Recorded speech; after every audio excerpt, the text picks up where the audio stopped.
Hello everyone, আমি সোনাই আবারও চলে আসলাম একটা তোমাদের কাছে নিউ ভিডিও নিয়ে। আজকের হচ্ছে আমাদের জমিতে ধান তোলা শেষ হয়ে গেছে, সেই জন্য আমরা ঠাকুর আনতে গিয়েছিলাম, সেটাই তোমাদের সাথে শেয়ার করছি।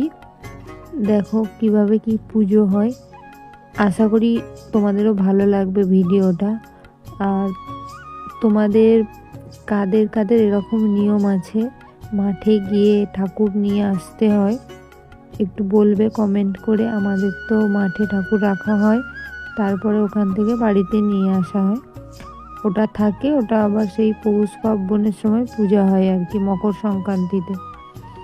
তা তোমাদের কারোদের যদি এরকম নিয়ম থাকে বলবে। সবাই মিলে গিয়েছিলাম আর কি ঠাকুরটা আনতে। এই দেখো আমি দাঁড়িয়ে আছি, আমার মেয়ে আছে, আমার শাশুড়ি আছে, শ্বশুর আছে, আর ক্যামেরাম্যান হচ্ছে আমার হাজবেন্ড, আমার হিরো হিরো বর। ক্যামেরার সামনে আসছে না, ঠিক আছে। আর ভিডিওটা যদি ভালো লাগে তাহলে লাইক কমেন্ট শেয়ার